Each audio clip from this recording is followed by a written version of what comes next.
We have exciting news. Our book, Hope for the Best, Plan for the Rest 7 Keys for Navigating a Life Changing Diagnosis, is available now for pre orders from all major retailers. And we have a special offer. Once you pre order, share your proof of purchase with us and receive a copy of our first chapter. Visit our website, waitingroomrevolution.com, for retailer links and all the details. We're so risk averse as well that sometimes putting your foot in it can be a source of humor that means you're human, and then you connect even more, because if you've got a good sense of humor, you can actually turn that around. That was Dr. Leeroy Williams, a palliative care physician from Australia, based in Melbourne. We talk about how people are cared for in Oz, what's the same and what's different, and how anyone can turn a consultation into a conversation. Hi, I'm Xian Xiao. And I'm Sammy Winemaker. We talk to people who have information and tips on how to unlock a better illness experience. The Waiting Room Revolution starts right now.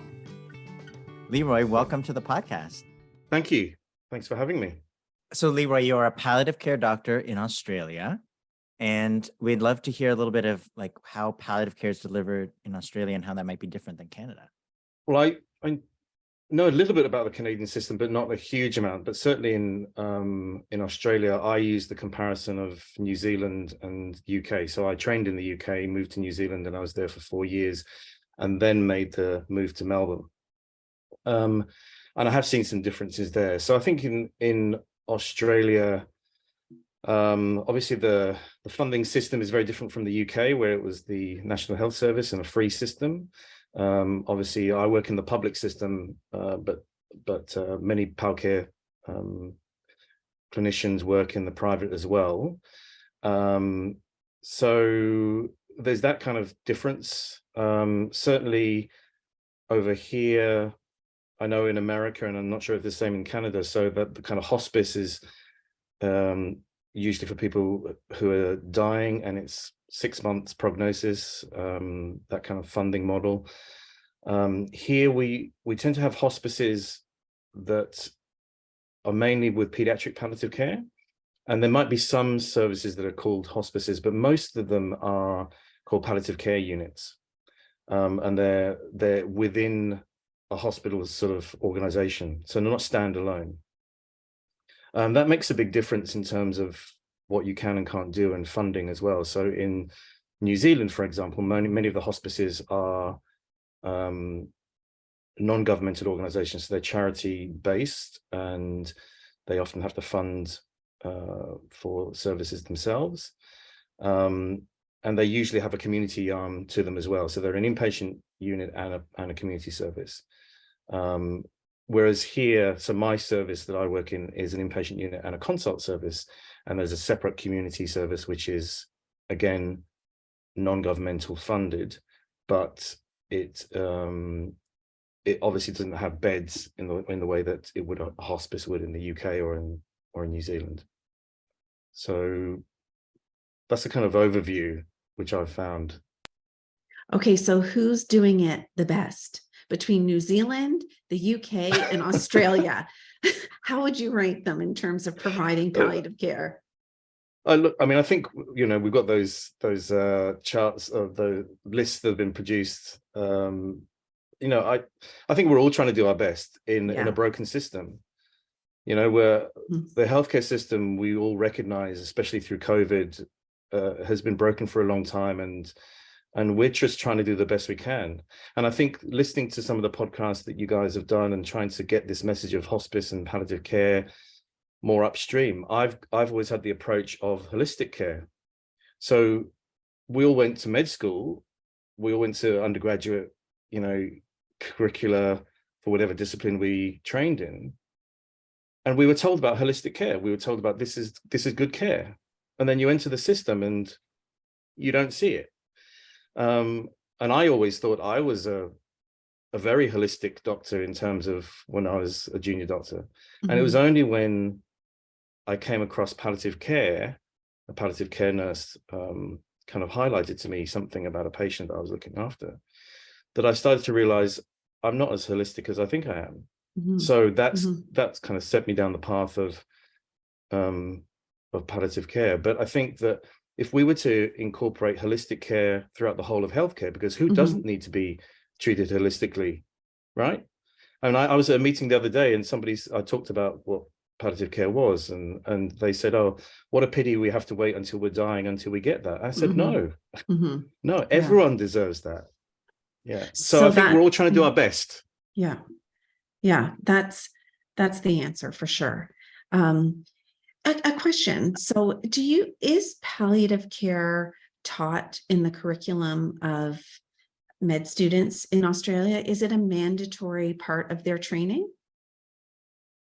There is a bit of teaching that goes on, so it can vary. It can vary from one day in the whole of the 5-6 years. Yeah.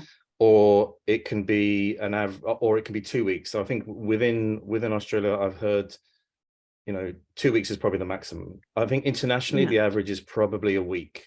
So, I mean, it's a piddlance. It's a spit in the fire, whatever metaphor we want to use. It's not enough for people to graduate medical school and understand that it's their business. It's not just a specialty, right?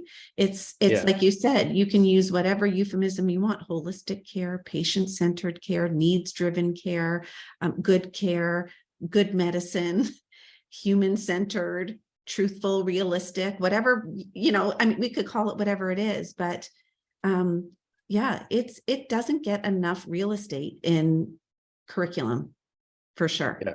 Okay. And it's difficult to get that real estate, everyone's specialty is having new things sort of coming up, but that kind of art of medicine, and that's kind of where we're coming from a lot of the time, is because by the time we see people, they've gone through lots of treatments, and we're getting back to that whole thing of the art of looking after a whole person in conjunction with what we know with the medicine, but also from your more humane perspective, I think. Yeah, completely. Oh, we've already got right hot out of the gate right now. Yeah. You know what? You want to know where I first learned of Leeroy, Cian? Yeah, it was through social media. Twitter actually is where we connected, Leeroy. I just found that we had similar tweets, similar things to say about palliative care and the system. And so I think we found ourselves as sort of kindred spirits. That's what I would say. Yeah, look, Sammy, I love those tweets that you put out, where you've obviously gone into someone's home and you've captured the essence of that visit. I mean, the home visit is such a special thing. You're entering into someone else's home, just like we're entering into someone else's lives when we see them as clinicians, right? And it's the little things that you spot, and it's how you summarize them in those tweets that really hit home. And I think they really bring the essence of that person and what matters to them. So, Leeroy, you were the past president of the Australian and New Zealand Society of Palliative Medicine. What did that role entail? Well, that role was being the president of the Specialist Society between Australia and New Zealand. And it was a difficult role because we had COVID that happened. We had some fires in Australia before that. The whole assisted dying bills in Australia and New Zealand came up, and different states in Australia have got different legislation. In New Zealand, it's the whole country that they've had their assisted dying legislation. So there was a lot to deal with in that presidency. COVID took a huge chunk, and we tried to produce some guidelines looking at what our colleagues in the UK had done, because they had obviously had some of the first cases coming to them, and obviously the states as well. So we kind of looked at what everyone else is doing and tried to prepare everyone over here as best we could. That was not only on an organizational level, but it was also on a state level, and also from an international New Zealand and Australia perspective. But you brought this up, and it was something that I wanted to ask you about, because in Canada, not recently, in 2016, we had the medical assistance in dying legislation, but in Australia, you call it VAD, voluntary assisted death, I think. was recently passed in some places and in New Zealand as well. So how has that impacted your work? I mean, it's been very controversial, I think, on some level, at least among the palliative care field here in Canada. I think that's fair to say. Yeah, look, we had it in Victoria first, as the first state. And yeah, voluntary assisted dying is what it's called here. And I think, you know, my perspective is it has disrupted our work. So certainly what we're trying to do with patients and to manage their symptoms at the end of life, I think many people, because they haven't understood the legislation, a lot of the public are asking for it far too late. So they don't realize they have to be of sound mind to have that discussion and get all the paperwork sorted out that they need to. So that's one issue. There probably aren't enough doctors who put their hand up to do it. And that's another, you know, thing that we can think about in terms of why that's the case. And then there's also kind of, while you're trying to manage someone's symptoms, they don't want any drugs that's going to make them maybe not have capacity to ask for voluntary assisted dying. So they are holding off pain medications. They are holding off anxiolytics that might actually help them to be a bit calmer in their distress. So it has had an effect on how we do palliative care. And we're still in the process of working that out. I think in all the states are going to be reviewing that. And certainly I've had a lot of people come and ask me how we've managed it and the things that they need to look out for, because we were the first state involved. You don't have to answer this, but have you been involved in either doing assessments or provisions of voluntary assisted dying? No, I haven't, because I mean, I think from my perspective, I think the medical profession has had obviously a line on this for a long time. And my perspective, like I said, is about holistic care. And I want to see that everyone has that opportunity to get holistic care or the care that they need before we make that decision, or before they, you know, go down that line. People need to be fully informed. And at the moment, we already know there's these conversations are not happening. The access to palliative care is not happening. And so therefore people are making decisions when potentially they could have help. And so, like anyone who has suicidal ideation in any time of life, we need to be providing that support for them. We know how important mental health is. We saw that during COVID. You didn't have to have an illness to feel depressed or feel maybe that your life wasn't worth living. And, you know, if the legislation allows for those people to end their lives before they've actually had the help that they potentially could have, then that's a disservice, I think, to them. So I've kind of wanted to make sure that we can provide good holistic care and good palliative care and good support for people, like I said, in a broken system. And I think that the other thing is, as you've seen in Canada, how do you compare one suffering to another? How, you know, there could be someone who's working 3 jobs with 4 children at home, living in a really poor area. You know, they will be suffering. They may not have any illness whatsoever, but they will be suffering. There'll be a suffering of some sort.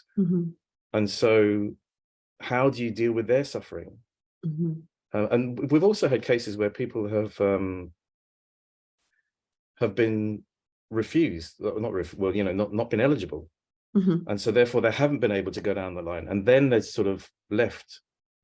And if we're there, then we can help to support them. But if we're not involved, that becomes a problem, because they do feel that they've been cheated. So there's many issues around this, very contentious, but that's my personal view. And I haven't been involved in any of them. I have been involved in cases where we've been providing the palliative care alongside, because we thought that was important to continue to provide that, but that the other side would be done by other people. Yeah, so I guess the bigger question is, how do we get holistic care to people who are facing progressive life-limiting illness as early as possible in their illness journey, so that they don't roll down the hill and, land at the bottom and need, voluntary assisted dying because no one bothered to stop the rolling and, provide help. We receive people is so broken, don't we? Usually. Yeah. I think that there's so many times where it's down to good luck who you would see as a clinician to get that kind of care that you should be having anyway. And this is why this, what you guys are trying to do is hugely important, because we need people to say, actually, no, I need to be treated as a whole person. I need to be having my questions answered. We need this shared decision making. That is the term that's used, but if you actually look at it, how you teach shared decision making is not really known. I mean, we talk about this term, but we haven't really incorporated it into teaching clinicians. And really, it's just listening and being curious and understanding that person's journey, their life, and how this illness is affecting their life and how their decisions might change accordingly.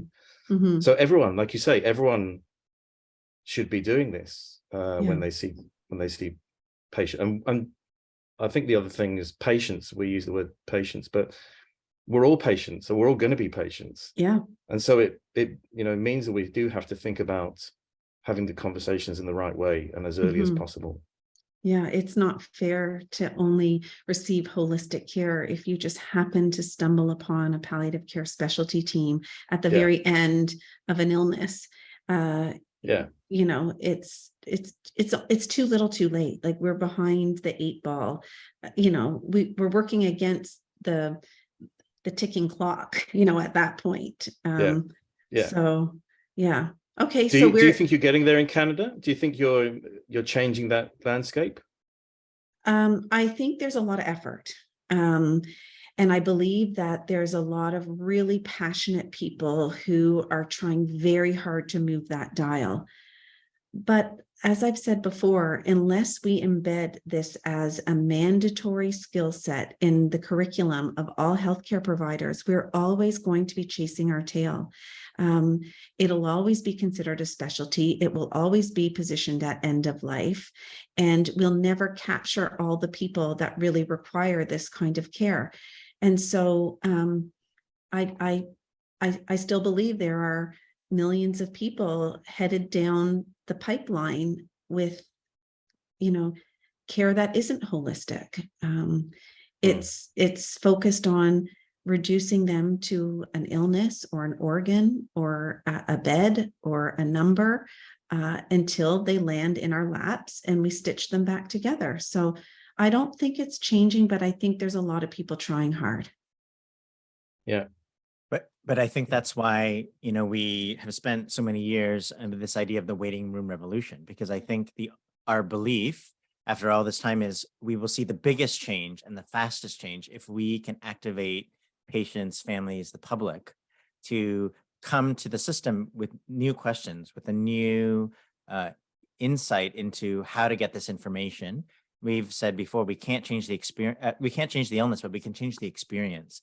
And so, so much attention has been on training healthcare providers on how to have good conversations or communication skills or provide good medicine, but the public, the patients themselves are still in the dark.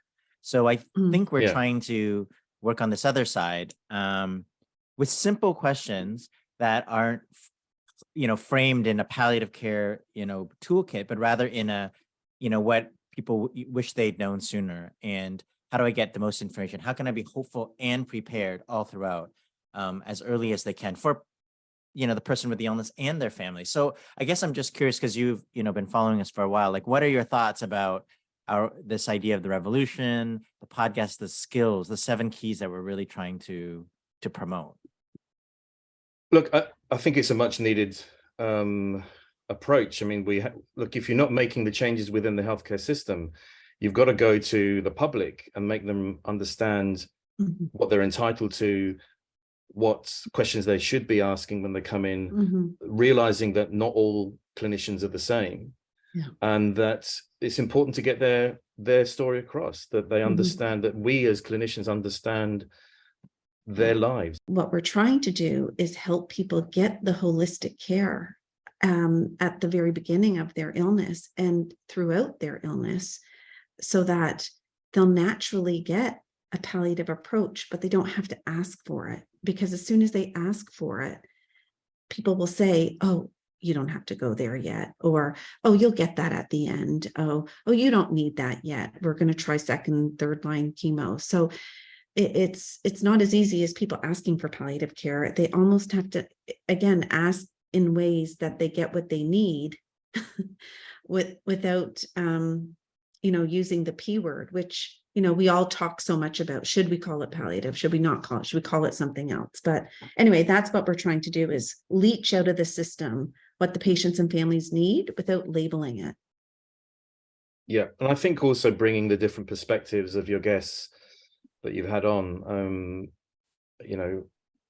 just gives you a little bit of an understanding of what other people are doing and how they're trying to approach the same problem, and the successes that they've had, and sort of where they may have done things differently. I think those are really important learnings for us all to sort of, again, move things forward, move the dial forward.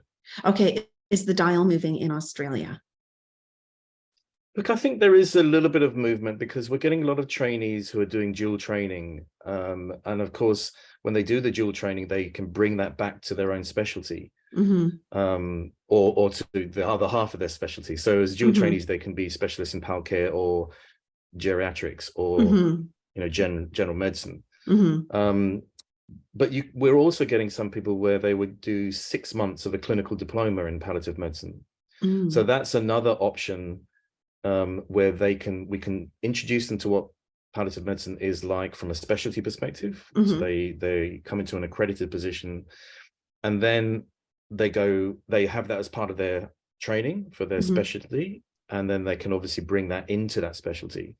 So I think that's been a really good way from an educational perspective, that we've given people an opportunity to see good holistic care, good palliative care, and then be able to say, okay, right, now I've got that comparison. Oh, I can see where the gaps are. And then start to make some changes within their own specialty. So I think there is a little bit of hope there, that, that the junior doctors coming through are getting a little bit more of an understanding of what palliative care is about.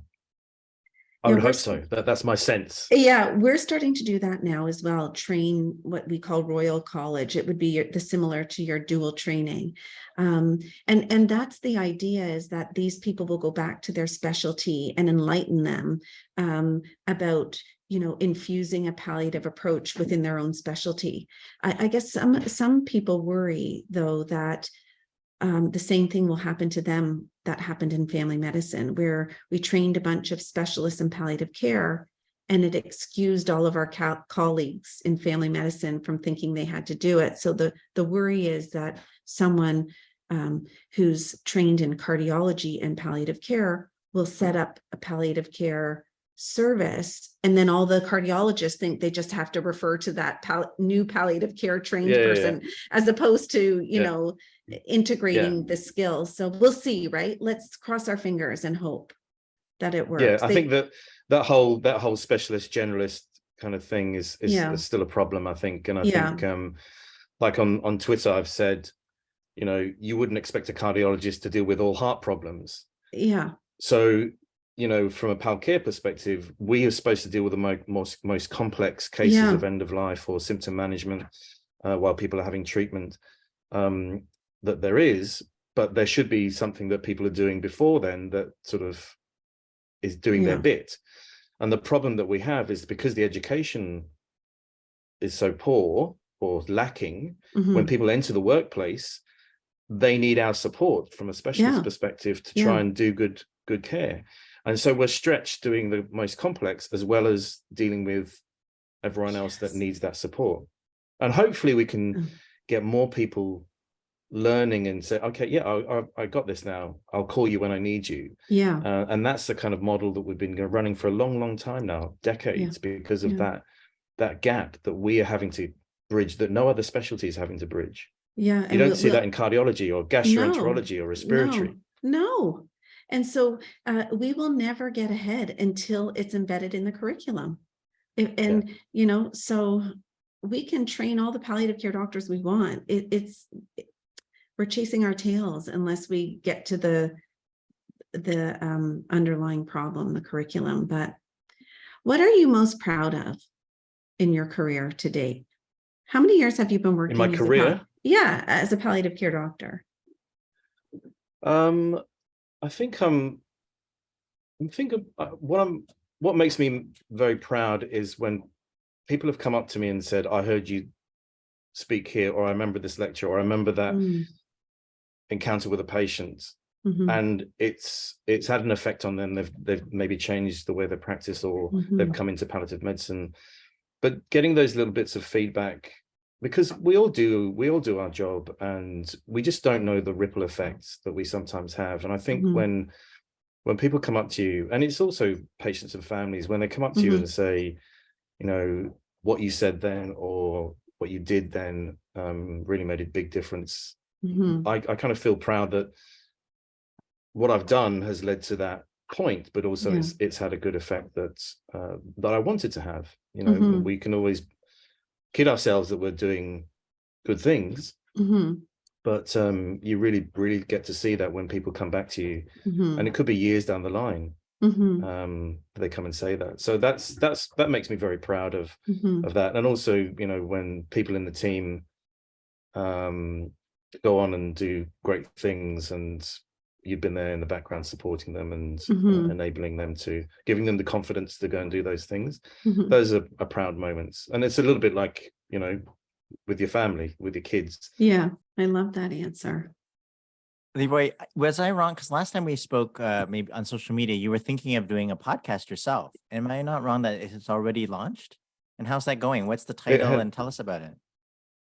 Yeah, so thank you guys for the help in trying to get some ideas around that. So we've called it Narratives of Connection.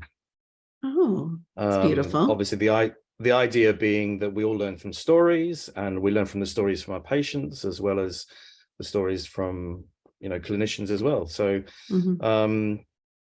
it's launched, and we've had 2 guests on so far. I did another interview with a Canadian doctor who's actually working over here, but he's a very good friend of mine. So we've kind of done that. I'd love to get some stories of patients and families as well. And so I've got a few people who I've asked, and they've agreed that they would come on. So, you know, it's good to hear anyone's story and how that story has changed them or affected them. And so the kind of structure that we have is an idea of what's the story that's got you to where you are? What's the story that you're working on now that you feel is important? And then what's the story that you want to leave for the audience to think about into the future? So that's the kind of rough structure, but it's a kind of, we go where the conversation takes us, and it's enjoyable. I look forward to listening for sure. Yeah. Where can we find it? We've got a YouTube channel, so Narratives of Connections there, but it's also on the podcast for iTunes, not iTunes, what is it? Apple Podcasts, and Spotify. So we've got a kind of link tree thing where it goes to wherever.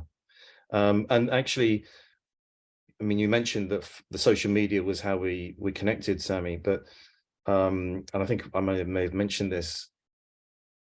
My kind of intro into social media happened because we were teaching medical students in our university. It was one day of teaching at the time, and my colleague Michael Franco, who's an oncologist and palliative care physician, we were lecturing, and we both kind of thought, this is not enough. One day is not enough. We need to be available, and we need to be giving content to people beyond this one day of lecture. And so we set up a Facebook page, and that's Palliative Medicine Teaching. And we tried to put content up there, and then we kind of thought, well, why should it just be medical students? Why shouldn't we try and get everyone more up to speed with what palliative care is about? So we opened it up. We, made it.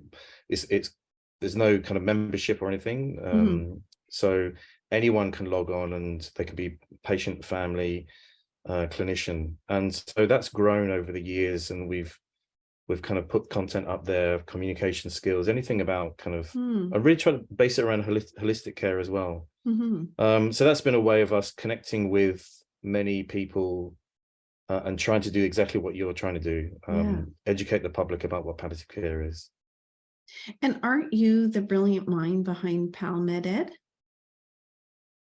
Yeah, that's so PalMed-Ed is the Twitter The handle Instagram. of, and Instagram, yes. So we did an Instagram and a Twitter page in relation to the palliative medicine teaching page. So we had to, I mean, we called it palliative medicine teaching because it was medical students at the time. But when we thought more broadly, we couldn't change the name. We're already too far down the line. So PalMed-Ed became the hashtag or the handle for Twitter, and then we did the Instagram later on. How long have you been doing it for, the social media?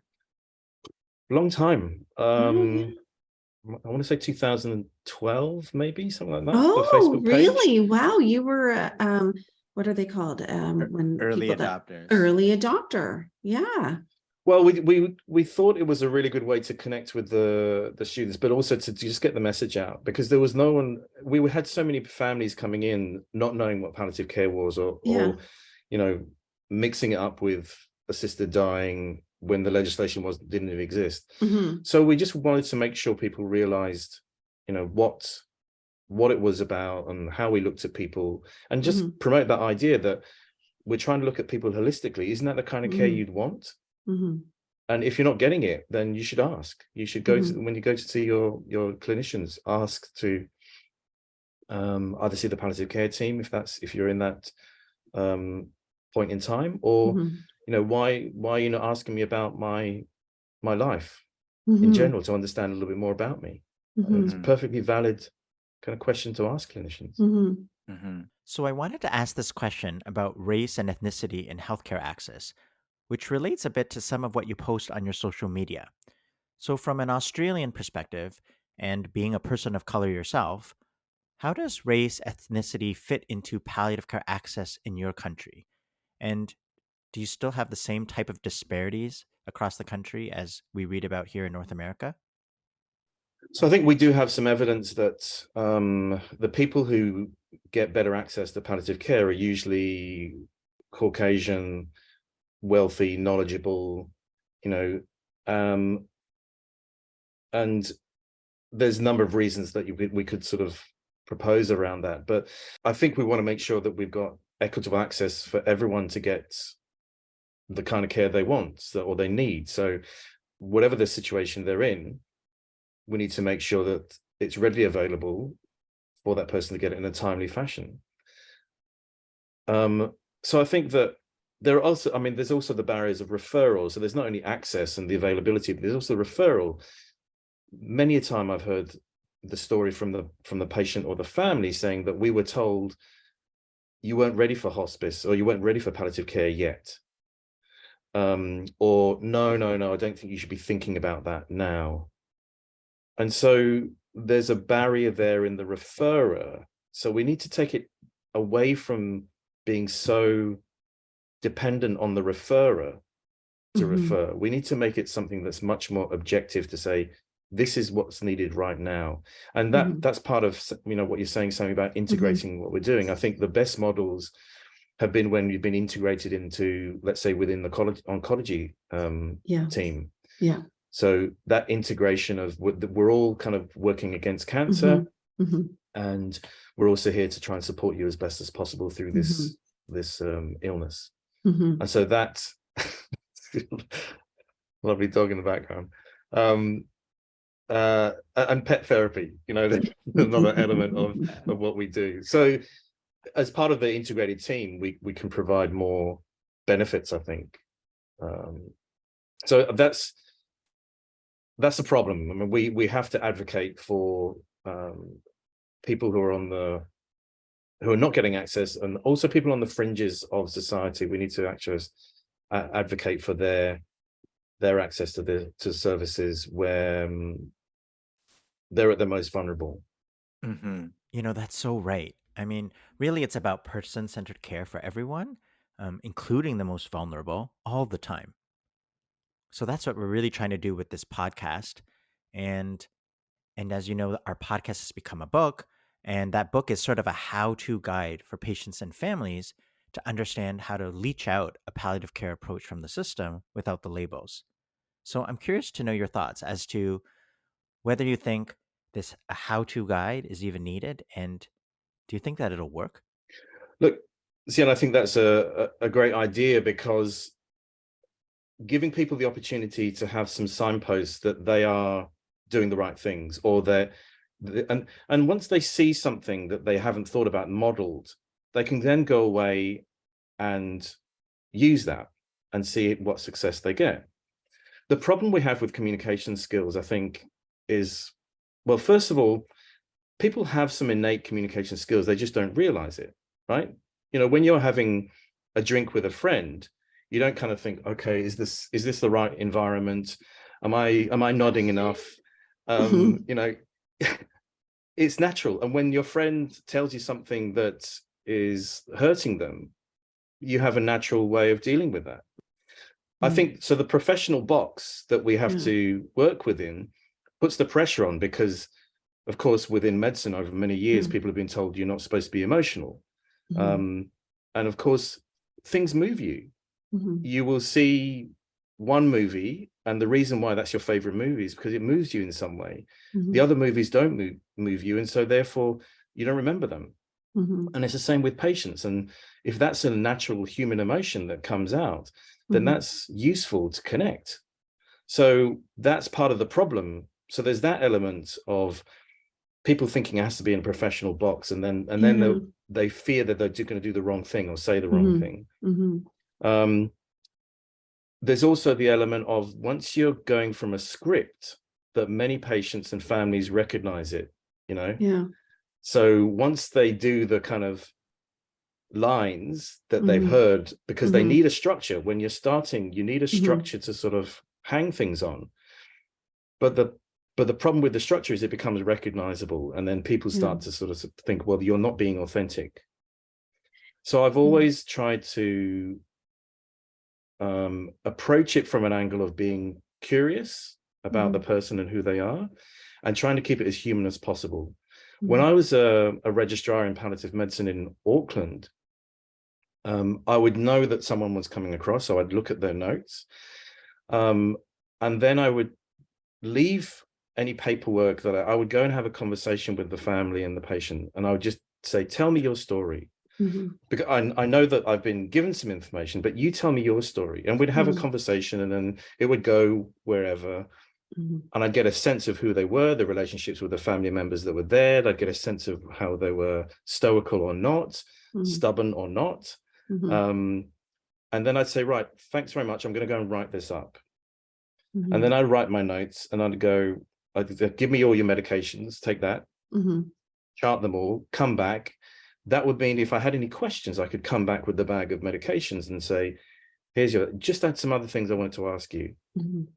And then it's turned that whole consultation into a conversation. I feel like I need to tweet out right away, turning consultation into conversation. That is awesome. But I think you're so right that, like, we can, as humans, have natural conversations all over the place, and we don't need a tool. We don't need a workshop. We don't need a structured algorithm or set the environment up. So why are, like you said, why are we so stiff when it comes to, you know, just sitting with other humans and talking about how they're doing, or, you know, and you're right. It's, people are scared that they're going to put their foot in their mouth, so that they're going to say the wrong thing. And you're right, with all the tools out there, they're not flexible and nimble. So they're recognizable, but also they don't allow you to respond to the way the patient or family responds to the question. So there is the ALOBA model. I don't know if you've heard of that, which is a gender-led outcome-based approach. So you go into a consultation, and our agenda might be to just make sure the pain's better, and we're going to have a plan for discharge, and that the person agrees with the plan for discharge. So before we go in, we say, okay, this is our agenda. How are we going to know that it's worked? And Mm-hmm. then we'll say, okay, well, the patient will say, my pain's better. And yes, I'm keen to go home tomorrow. Mm-hmm. So one member of the team is going to look out for those kind of flags at the end to say we've met the outcome. Mm-hmm. And then another person is going to look at the whole comm skills approach. And we go in and we have the consultation. You often get in there and the patient's got a very different agenda. Mm-hmm. Now, if you try and stay with your agenda, it's going to go nowhere. Yeah. So you have to then think, okay, well, you've got a different agenda. Okay, tell me about what's going on for you. Oh, right. Well, you can't go forward until you deal with that. Mm-hmm. So that's a really flexible model, and that kind of works very well because you can come back out of the room and then you say to the team, what do you think happened there? Mm-hmm. And then they can say, well, they had a different agenda and we had to go and whatever. The other thing about it is that also when you go into that approach, the emotions. So you can't deal with anything until you deal with the emotions. So we have to be good at dealing with emotions. Mm-hmm. Mm-hmm.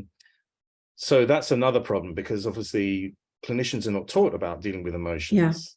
Yeah. Right. So that's why the comm skills often is good to sort of focus on that. That when we do get the comm skills teaching, sometimes that really does come to the fore, and people then go, oh, okay, fine. Now I know how to deal with that, or now I've got to work out a way to deal with that. Mm-hmm. But the other thing about, we're so risk averse as well that sometimes putting your foot in it can be a source of humor that means you're human, and then you connect even more because if you've got a good sense of humor, you can actually turn that around. This is why I love working in people's homes, because you aren't surrounded by the sterile environment of the hospital or the clinic, right? And you are communicating with the patient and the family becomes your care team, right? So you can only communicate in the most standard, human, normal, approachable kind of way. When I have people come with me, they often say, oh, I've never heard someone talk like that. I'm like, we all talk like this. We just don't usually do it in these scenarios. But why should I communicate any differently when I'm sitting in front of a patient and family than I do, going grocery shopping? I'm only human, and they're only human. And it does them no good for me to come in on my high horse with my fancy words and, cryptic kind of approach to, not really talking about what's right in front of us.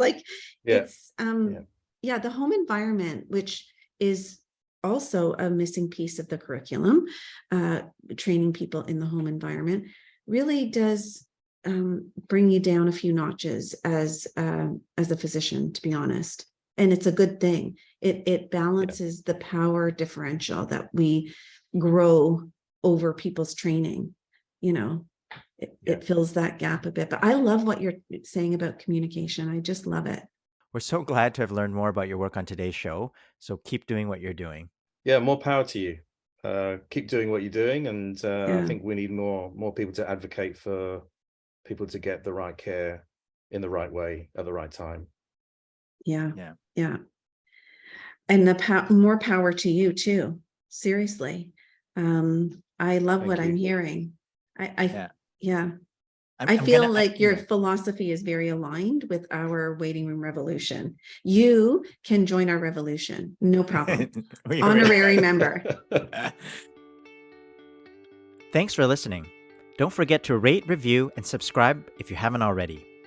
You can visit our website, waitingroomrevolution.com, to learn more about our movement and how you can join it. The podcast is produced by myself, Kayla McMillan, Valerie Bishop, Shilpa Jyothi Kumar, and Maggie Sivak. Our theme music is Maypole by Ketsa.